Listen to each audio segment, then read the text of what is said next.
Yo guys, it's your boy The Purist and we're here to talk boxing. This is a boxing rundown episode 2. Make sure you like, comment, subscribe and give us your feedback.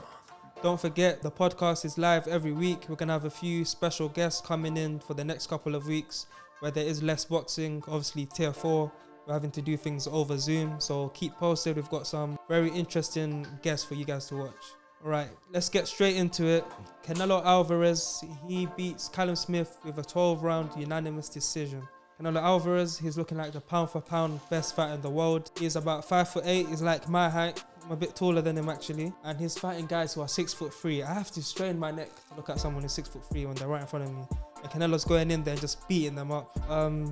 The main way he does it is the head movement. We all know it, we all know about it, his opponents all know it, but he still finds a way. Even in the fight where Callum Smith actually landed a few heavy shots, but Canelo was always turning away and he never looked phased by any shots. Canelo's chin is amazing. Chin is like power. 9 times out of 10 you're born with it. Canelo's always had a good chin and it's helped him where he's able to walk these guys down knowing when he does get clipped, he will be able to take those punishment. But when he lands on his opponent, they won't be able to take his body shots at all. One thing Canelo done that I posted on the page and a lot of people have highlighted is he was aiming his right hook to Callum Smith's left bicep, where he completely made it swollen. The blood vessels must have popped. It was a mess. It was an actual mess. And you saw, I've never seen a big lump and bruise on someone's arm. It was very smart by Canelo. It's a throwback move. Rocky Marciano used to talk about it a lot. He would just punch his opponent's arms until his opponents couldn't keep his hands up, and then he would go to town on them. Canelo said he'd done it because he recognized that Callum Smith had a very good counter left hook. Catch and shoot. A lot of people don't like him, but Adrian Broner has one of the best catch and shoots of all time. Sometimes it's automatic. If you throw a lazy punch at his left guard, yeah, he's coming back with a left hook quick. Dylan White does it amazingly at heavyweight. That catch and shoot left hook, the one he caught Joseph Parker with, it's brutal and it's amazing. It's one of my favorite skills in boxing, is to be calm and to be under threat, under danger. It's like when you slip and make someone miss, it's okay because you've literally made them hit air. When you have to catch something, that means you're in range for him to throw another punch and land on you. But you're able to still have the braveness to get it off. Canelo said that's not happening today. Just kept banging the arm. Callum Smith didn't have it in him to keep his arms up or throw back. And what that also does is his jab. The reason he wasn't able to use his jab as much as he would have liked is because Canelo was again banging on that bicep. People talk about Callum Smith doesn't often fight long. He tried to in this fight. He also holds the record as the super middleweight with the most jabs in a fight ever. He does use it when he needs to use it. Against Canelo, he knew he was going to have to use it. There were certain rounds where he tried to emphasize the jab, but he wasn't able to do it for long periods of time because Canelo was just whipping that right hand on the arm. That pretty much, it's not the thing that made Canelo win the fight, but it made it impossible for Callum Smith to try land his own counter punch. With that win, Canelo became the WBA, WBC, Ring Magazine super middleweight champion. He's become a legitimate 4-weight champion.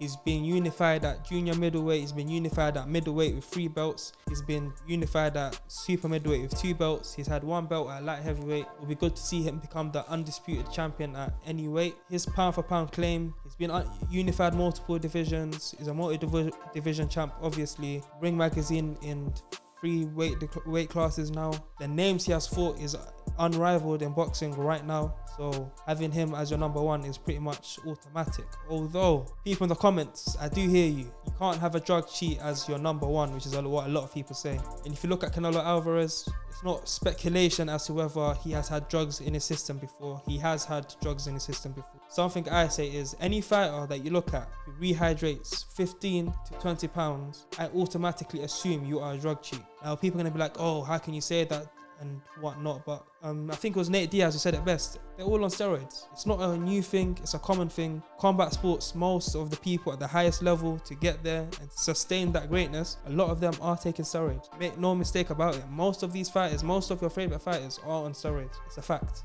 Don't know if it's an actual fact, but it's a it's a fact. Like it happens in the sport. The reason I still keep Canelo as my pound for pound number 1 is because if you're telling me a steroid cheat can't be the number 1, the next guy up probably is a steroid cheat as well. As I said, if you're rehydrating 15 to 20 pounds, that is not natural. Do you know how much weight that is? Like, that is ridiculous amount of weight to be taking off and putting on, and your body still being able to function. You see a lot of fighters who, especially in the MMA world, where they do it But obviously, I don't think they do it. Either they don't do it properly or they're not doing it with the added benefits of performance-enhancing drugs, and that's why they start fainting and having detrimental health conditions. If you do it properly with the right PEDs and the right stuff, very easily.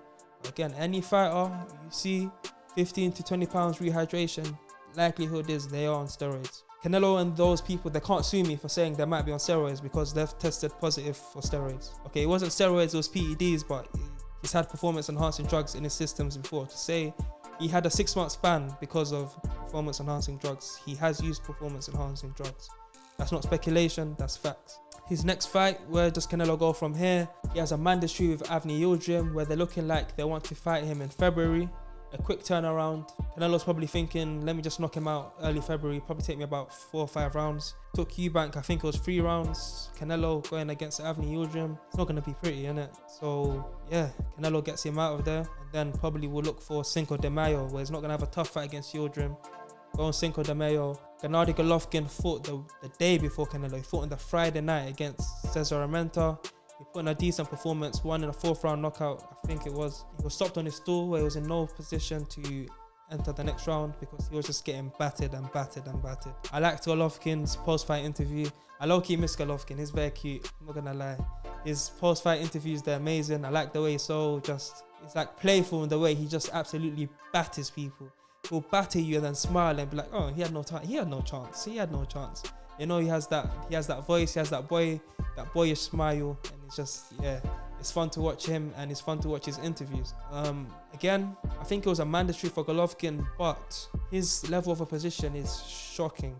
I remember when no one wanted to fight him. I remember an old Miguel Cotto at a weight class that was way too high for him didn't want to fight Golovkin, and Cotto, who didn't want to fight Golovkin, got a lot of stick. Golovkin now, he's the older fighter, and people are sort of just allowing him to fight nobody. He has pretty much made it clear, other than Canelo, he's not really interested in taking risks. I've never really seen him call out any other top names. On the zone, you have Billy Joe Saunders, you've got Demetrius Andrade, you've got Callum Smith. You've got a lot of fighters there that would jump at the Golovkin fight. They would absolutely jump at it. But he has not stepped up to the plate. He has not put offers there. And it seems like he's just going his whole career just waiting on that Canelo trilogy. Hopefully we can see it on Cinco de Mayo. It will be another big fight. It will be a good one to watch. And yeah, it would just be nice and interesting to see the last chapter of his career. Gilberto Ramirez, he picked up a 10th round TKO over Alfonso Lopez.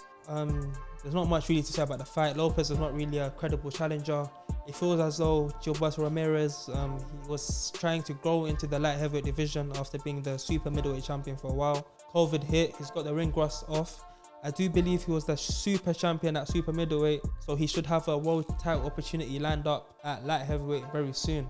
Joe Smith Jr. and I think Salamov is the number 2 contender. Well, Joe Smith Jr. is going to fight someone else for the vacant WBO belt that was vacated by Canelo Alvarez after he beat Kovalev. So there should be someone with the WBO belt soon. And if it's not Salamov, it will probably be Ramirez that Joe Smith will have to fight. But sooner or later, Ramirez will get the opportunity at 175 to become a world champion. Even at 168, I always felt he was one of the weaker champions. I've never really rated him too highly. Don't get me wrong, he is a good boxer, but is he elite? I don't think so.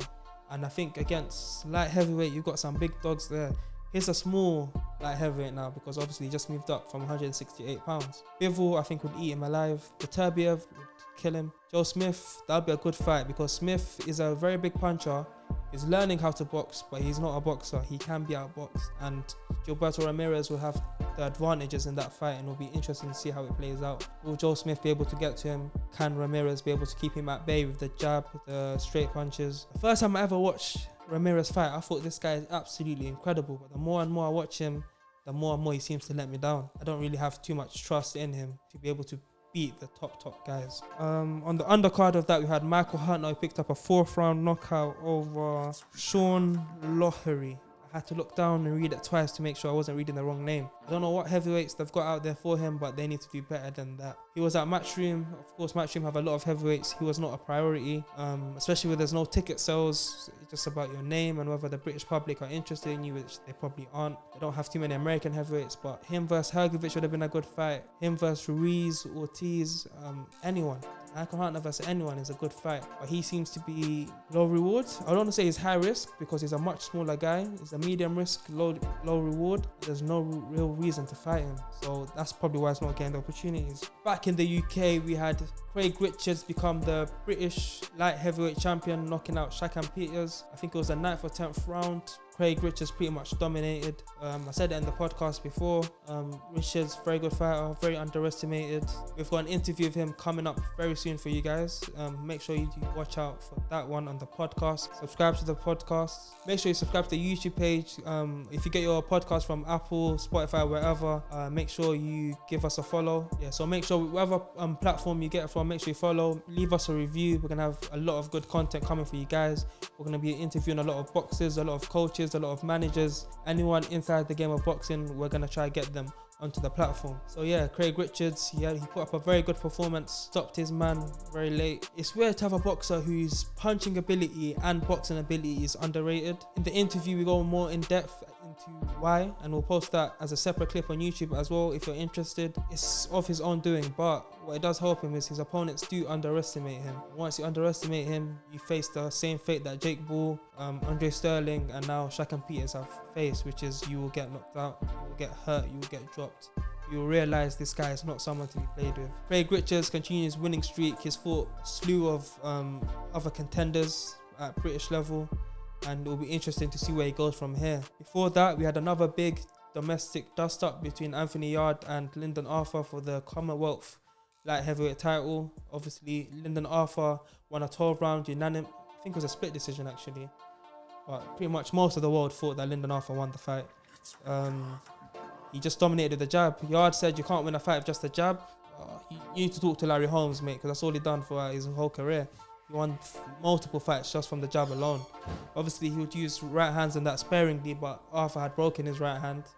I don't know if it was broken. I think he said that he has to have an operation on it, and we'll see in the rematch. But Arthur did win the fight. He's the Commonwealth champion. He has retained his belt, and they're looking to do the rematch. It's amazing how well Anthony Yarde's team have managed to get him to a point where he is challenging another man for the other man's belt and still getting a rematch clause. That the management level that Tunde and Frank Warren have put into Yarde is amazing. To get him the Sergey Kovalev mandatory and a lot of money to go with it without having actually faced anyone of world level before the Kovalev fight is amazing. But obviously inside the ring, he fell short against Kovalev, he fell short against Arthur. So before anything else, you need to make sure your man is ready in the ring. Yarde has come out and done a whole YouTube video saying that, just talking about the fight pretty much. Shout out to that interviewer, because that interviewer done a very good job and asked the important questions. He even asked Yarde, is Tunde going to be our trainer for the next fight? And Yarde said, I can neither confirm or deny. Of course, I'm paraphrasing, but he did not confirm or deny that Tunde will be his trainer going forward. He stated that Tunde is his friend, is like an uncle to him. Of course, Tunde is his manager, so Tunde will always be involved in the camp. But whether Tunde will be his trainer going forward, that is to be questioned. Yarde has also said the sparring rumours that we heard, they were not true, they were not false. And the interviewer pressed Yarde on this, and Yarde said, they do sparring, but 9 times out of 10 it's light technical sparring. They rarely ever have a hard spar, and he feels as though they don't spar as often as they should. And he feels like if he sparred harder and more often, he would have been better prepared for the fight, which is what we said on the platform multiple times. Just gonna say that once, and I'm gonna say one more thing. It's the jab that he didn't get away from, which won after the fight. When we said that he needs to learn how to get away from the jab, and we'd like to see what they're doing in camp to work on that, we got blocked. We got blocked for saying that, and lo and behold, he goes into a fight without learning how to do that. Tunde blocked us for saying that we'd like to see what's in the camp, what they're working on to get away from the jab. He blocked us instead of listening. If we would have listened, I'm not saying we're savants, I'm just saying if we would have just taken the criticism on the chin and thought, all right, what are these guys saying? Maybe they got a point. Let's work on getting away from the jab. Maybe they could have won the fight, but they didn't work on it. We're going to have one camp to learn how to get away from the jab, because Arthur's got a very good jab that's not going anywhere. And yeah, let's see if they work on it this time instead of blocking everyone. Thank you for watching. You've made it to the end of the video. This has been the Boxing Rundown episode 2. Make sure you like, comment, subscribe, give us some feedback. Again, thank you for all the support you've shown us so far. Some of the videos are doing crazy. The podcast is doing crazy. We're getting into the top 100 of multiple countries. Thank you so much for all the support. Make sure you like, comment, subscribe. See you next time.